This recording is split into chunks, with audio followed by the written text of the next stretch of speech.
Broadway's My Beat. From Times Square to Columbus Circle. The gaudiest, the most violent, the lonesomest mile in the world.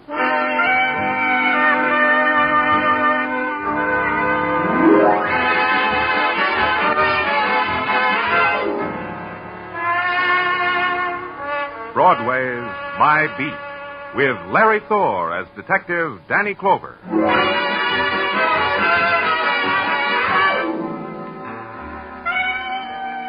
Broadway, where night slips over the canyon streets like a black silk stocking splashed with spangles.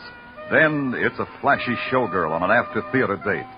But during the day, it wears a sleazy house dress, no makeup on its face, and stands on a street corner screaming.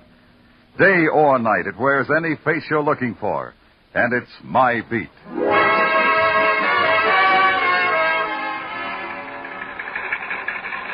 The coolest place at police headquarters on a July afternoon is in the communications room, but it wasn't cool enough.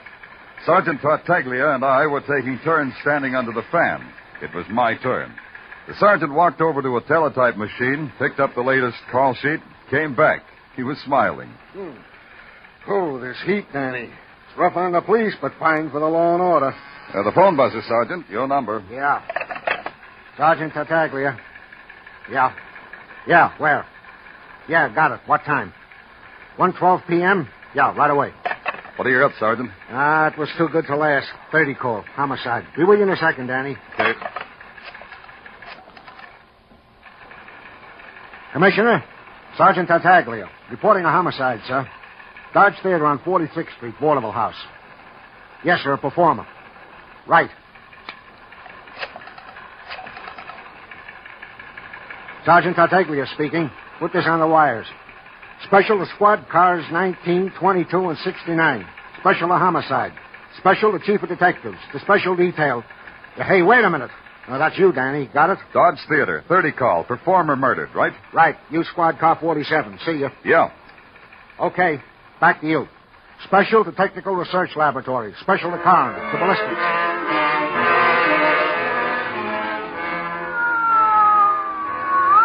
Your squad car stabs, tears, rips through a city, and its wail is like a piece of broken glass that flashes across its face. You can see the terror, silent and quick, in the blur of the city making way for you. It was maybe 1:25 when I hit the alley leading to the stage door of the Dodge Theater and twisted the car into it.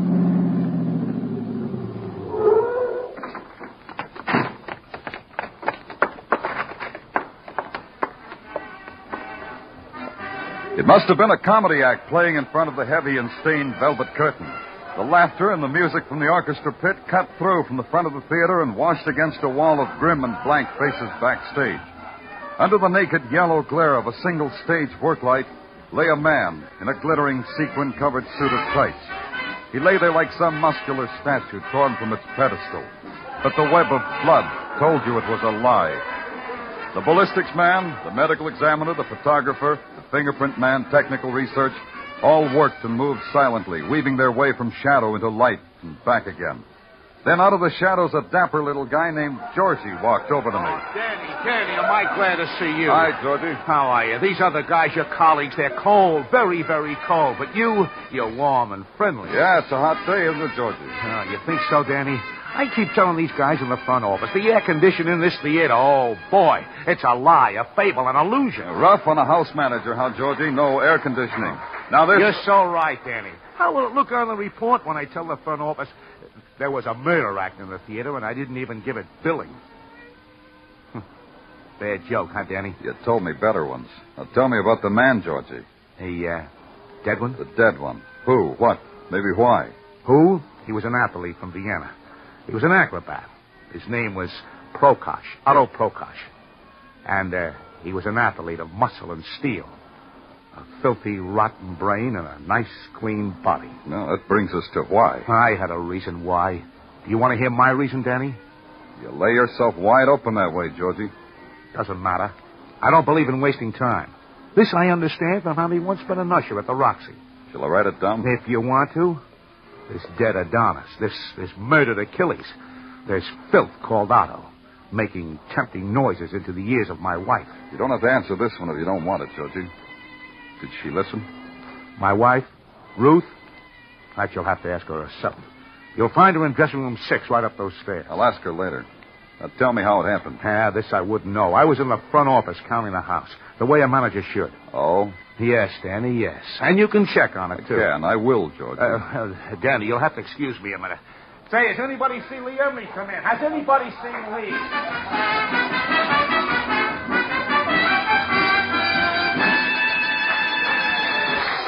Hey, excuse me. Pardon me, will you? I work here. I got to get on stage. Sure, in a minute. Who are you? Lee Emery, dancer. I dance for the people. What are you, an agent? You're late, Emery. Georgie's over there looking for you. Oh, what's he got to worry about? He's a manager. I'm a dancer. I'm never late. The people are waiting for you, dancer. But stick around. I want to talk to you. I'm from the police. But of course there's been trouble. Murder. But of course I'll stick around. Hey, Emily, get on stage. There's your music. Okay, Georgie, okay. Georgie, what was that dressing room number? 6, Danny, 6. Yeah, 6.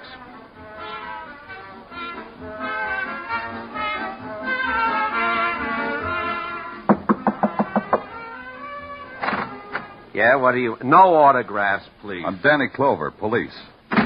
Looking for Ruth Houston. Georgie said she'd be here. Oh, Georgie always knows where Ruth is, doesn't he, Ruth? He always knows. Except he finds it tough to keep up with a fast package like I. Pay no attention to Shelley, Mr. Clover. Shelley's a comic. He makes jokes. Shelley Sheldon. I've seen you. Oh, you've lived.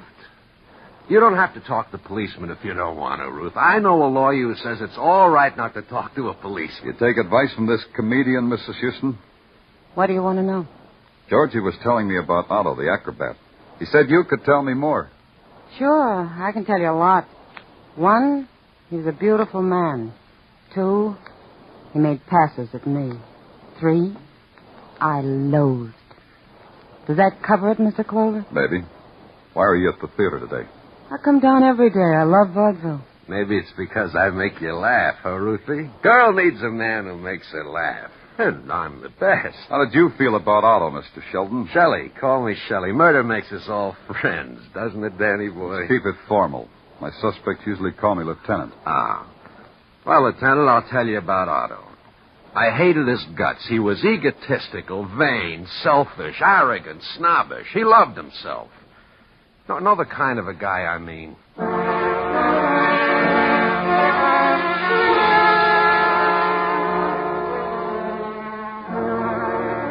It went like that. Vaudeville actors are just like any other people. They're scared. They're cooperative. They're uncooperative, depending upon their attitude toward policemen and their own conscience. The agile little dancer named Lee Emery was different. I interviewed him in his dressing room. It was like no interview I ever had before. Lee Emery danced through it, a kind of weird, soft shoe ballet to the music of a battered phonograph. It was as if he were a grotesque puppet on strings, and the strings were dangled from some place of strangeness in his brain. I had to blink. Does it bother you? My dancing, Lieutenant Clover? Clover. Clover. Thanks. That's interesting music you're dancing to. Interesting? Is it? That's interesting. Why is it interesting, Lieutenant? The music you danced to on stage earlier. Oh, I'm pleased. It struck you. You remember me as an artist. Well, it was played in a different tempo, faster. And now as a blues. Hey, watch.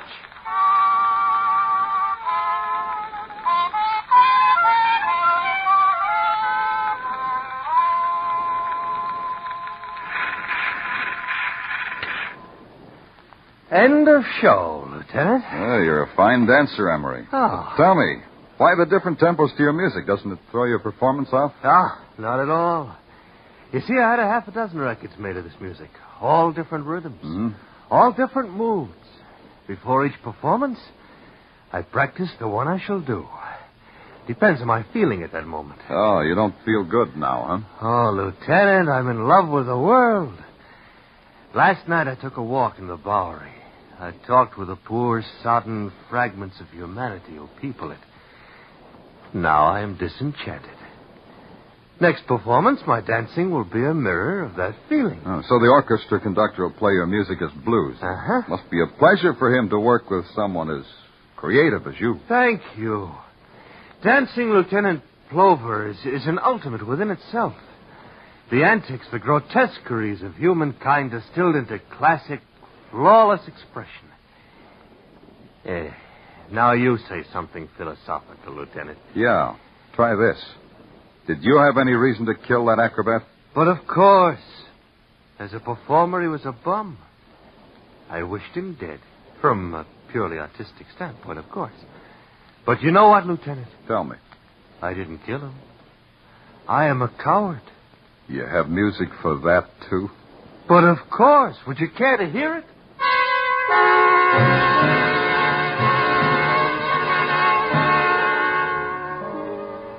I didn't care to. Emery looked at me sadly, bowed, and I made an exit. The next morning at headquarters, the reports came in. Ballistics said the bullet had been fired through a silencer on a .38 frame. It entered the acrobat's shoulders with a downward passage. The shot had come from backstage, from somewhere high in the wings where peeling sets of scenery hung. Coroner's report, death was instantaneous. The solution of murder almost never is. I found Sergeant Tartaglia out of the way and took my turn under the fan. That murder at the theater, Danny. A toughie, huh? Yeah, I don't know. It's too early to tell. Suspects? Any of them? Goes like this, Sergeant. House manager Georgie Houston hated the acrobat because the acrobat made grand passes at his wife, Ruth. Oh, jealousy's a good, sound, substantial motive, I always say. Yeah, I always say it's 100% motive. The modest comic, Shelley Sheldon, he likes Ruth, too. Another 100% motive. Lieutenant Clover speaking. Lieutenant, I told you. Who is this? Lee Emery. I told you I was a coward, Lieutenant. So? A man. He was standing across the street for the last hour. What man? What are you talking about? Listen to me. I don't know what man. He was watching the window of my room, and just a minute ago he walked into this hotel. Lieutenant. Yeah, I'm listening. Lieutenant, there's someone opening the door. Lieutenant! Emery!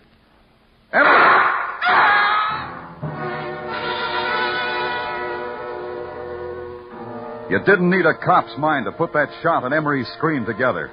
I thumbed through my notebook and got Emery's address. By the time I was downstairs, a squad car was waiting, its motor running. The siren channeled the street between headquarters and West 56. It took 4 minutes to get there. Emery's room was 3 flights up and walked back. The room was empty. No Lee Emery, nothing. Correction. The room was filled with Emery's music coming from the phonograph. That, and a narrow streak of blood that wormed on the threadbare grass rug. But most of all, it was Emery's music. It was happy, real happy. I couldn't stand it. The room needed another quality. The quality that came after terror. A sigh, maybe, or silence. And I had the feeling Lee Emery had just bought himself a large piece of that.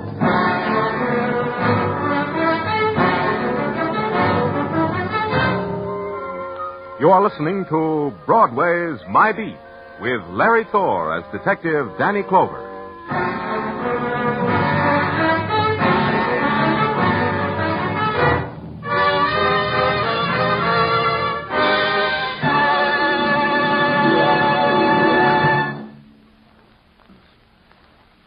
Now, back to Broadway's My Beat.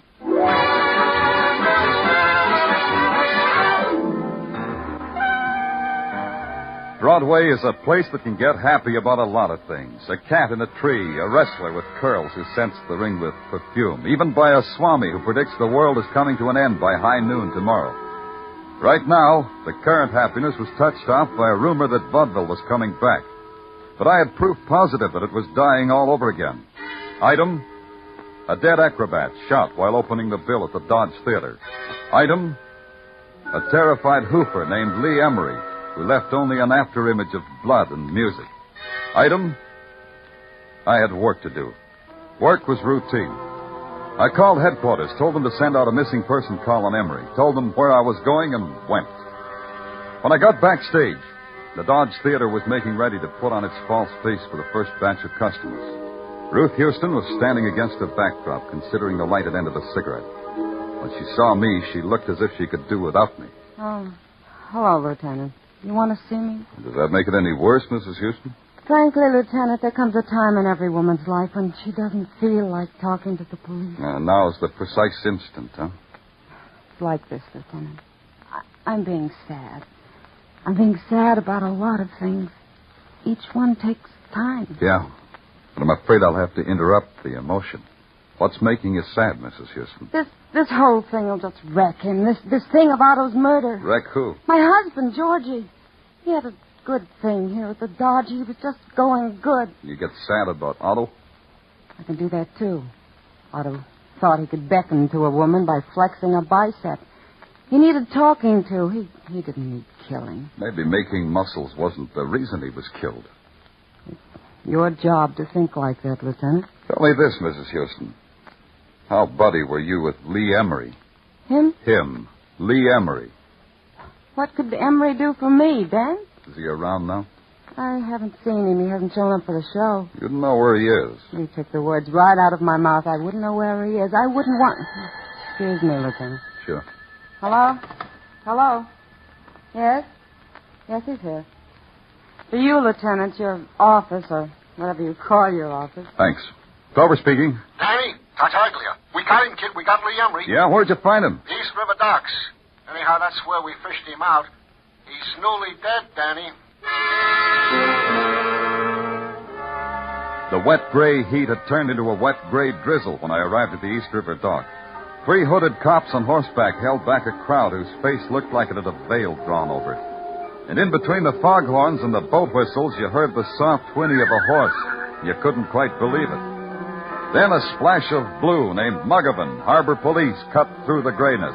Him you had to believe. Okay. Stand back now. Come on, Danny, hold my hand. I'll get you through this barrier of curious onlookers. Thanks, Muggavan. All right, out of the way now. Now, why don't you yokels get in out of the rain? Ain't you heard the song? It's wet outside. That's a great act, Muggavan. Danny, it builds. From hatred to love. The surly sneers of the mob become smiles of pleasure when I'm through molding their emotions. When you get a chance, mold me a ham sandwich, Muggavan, on rye. Huh? You mean right now? No, not now. Now just tell me about him. Well, it's like you see, Danny. First they shot him in the face, twice. From up close, then they threw him in the river. How long did you say he was in the river? Not long, Danny. Just long enough to wash him clean. Yeah. Anything on him? Yeah. This wallet and these papers, Social Security card issued to Lee Emery. Maryland driver's license made out to Lee Emery. Description, as stated, adds up to Lee Emery.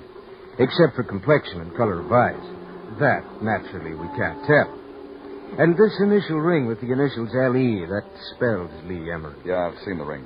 Do something for me, Muggavan. Sure. You still want that sandwich, Danny? Call headquarters for me. Have them pick up Georgie Houston, his wife, Ruth Houston, and a funny boy named Shelley Sheldon. Sheldon? Oh, he's very funny. I get a lot of my material from him. Have them meet me at the morgue. I want them to identify a body.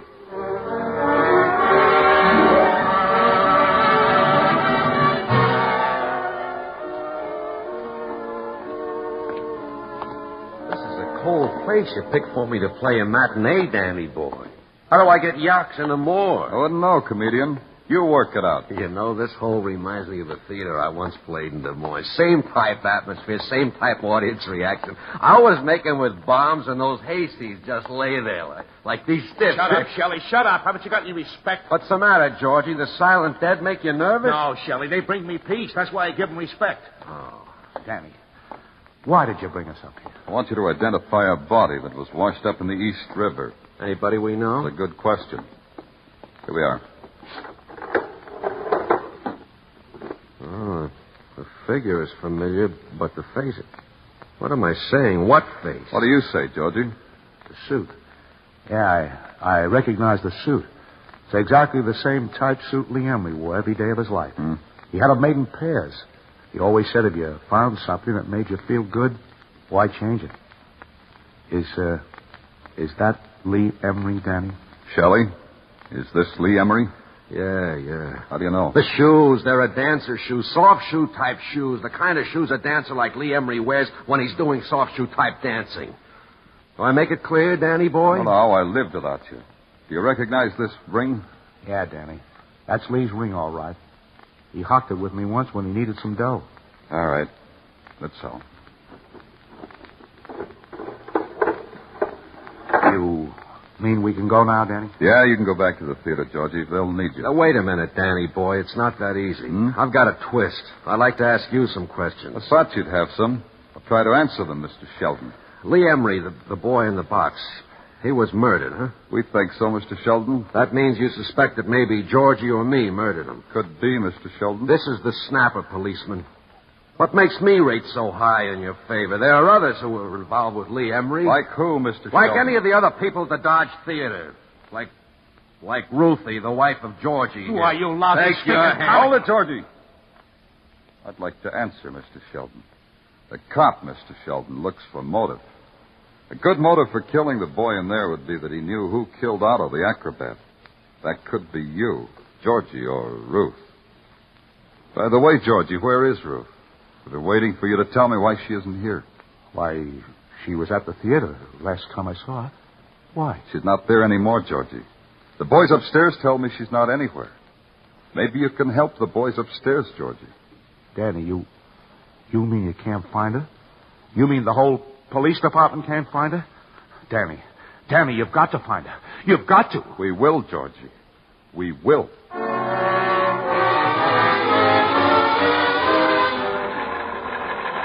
Here you are, Sergeant. Send this call out over the intercom right away. Yeah, Danny. Attention, all cars. Attention, all cars. 3:25 p.m. Pick up Ruth Houston. Ruth Houston. She is 5 feet 4 inches tall. Weight, about 121. She has black hair. Black hair. Dark brown eyes. Attractive. Maybe in the company of a man. Maybe carrying suitcase. Check bus, rail, and plane terminals. Urgent. Get the squad car moving, Joe. Grand Central. Yeah.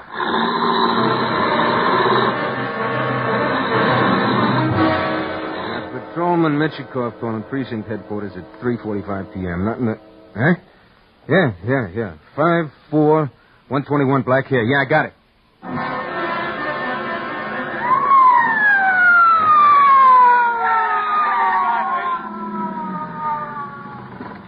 But, officer, that was a green light I just went through. I'm sure that was a green light. Yeah, I know. Okay, you can go.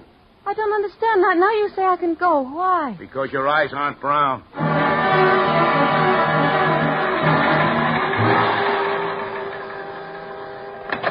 Tartaglia speaking. Yeah? Good. 14th Street Precinct, right away. They got her, Danny. Holding her at the 14th Street Precinct. Let's go.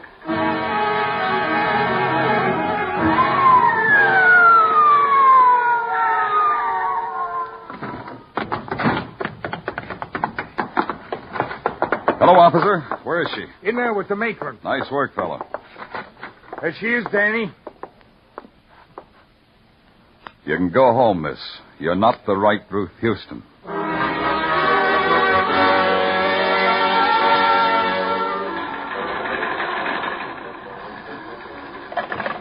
Lieutenant Clover speaking. Danny? Muggavan, Harbor Police. Yeah? We got something hot. Something directly from the laps of the gods. Don't make a production out of it, Muggavan. Just tell me what it is.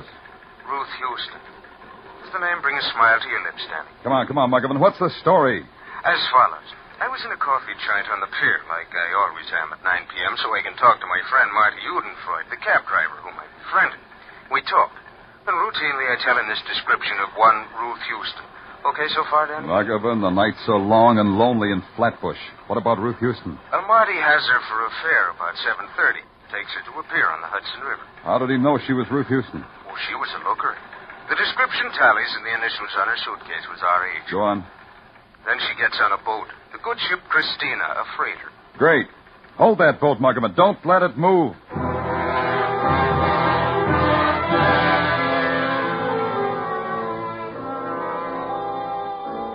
I hope you have good reason to delay the voyage of the Christina. What can we do for you, Lieutenant? Now, just tell me where to find the girl who looks like this picture. Show it to him, Muggavan. Here she is, Captain. A princess. Yeah, she's here. She and her husband. Husband? Oh. Your face looks like it is perhaps not her husband. When did he get on board? It was very romantic. He boarded the Christina hours before we sailed, locked himself in the cabin, and waited for his young girl. Romantic, yeah? Yeah. Where's the cabin, Captain? I will show you. Just tell us. We want to meet them alone. It is down the end of this long passageway. The door on your left. Let's go, Muggavan.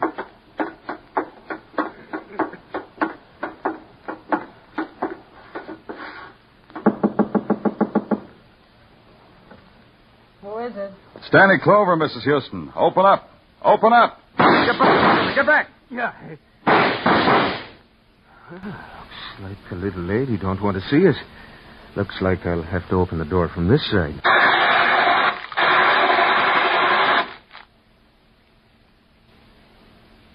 I think now it's okay for us to enter, Danny. Yeah.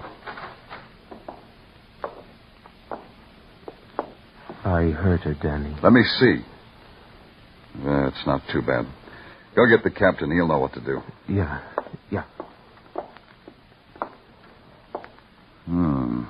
I wasn't wrong. Phonograph. And some records.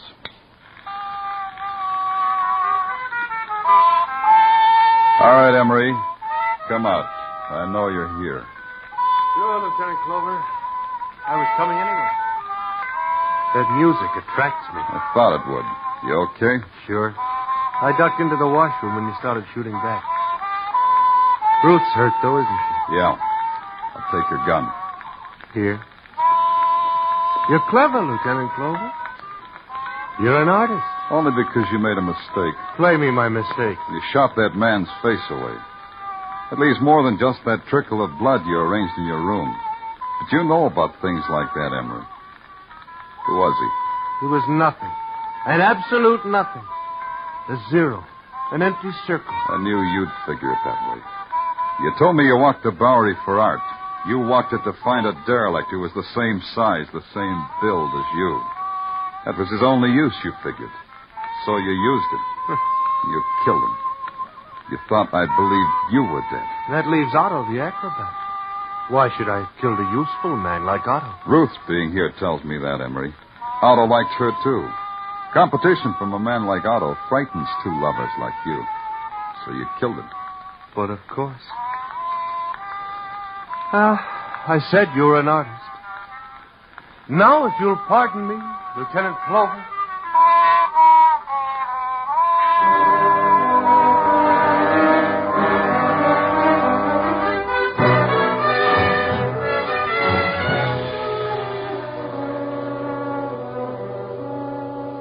I didn't stop him.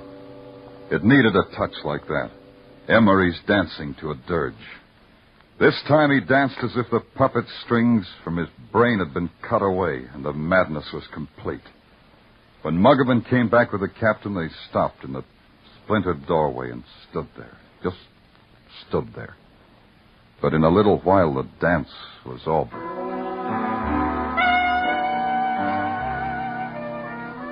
There's no fury on Broadway now. It's dawn. The angry avenues of the night are still.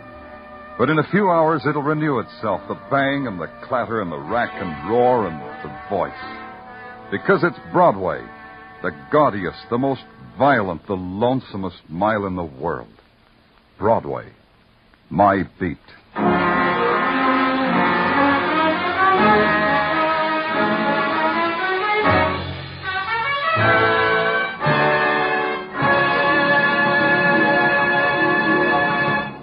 Broadway's My Beat, with Larry Thor as Detective Danny Clover, is produced and directed by Gordon T. Hughes, with script by Morton Fine and David Friedkin. Musical direction is by Lud Gluskin. Be sure to join us again next week, same time, same station, for Broadway's My Beat. This is CBS, the Columbia Broadcasting System.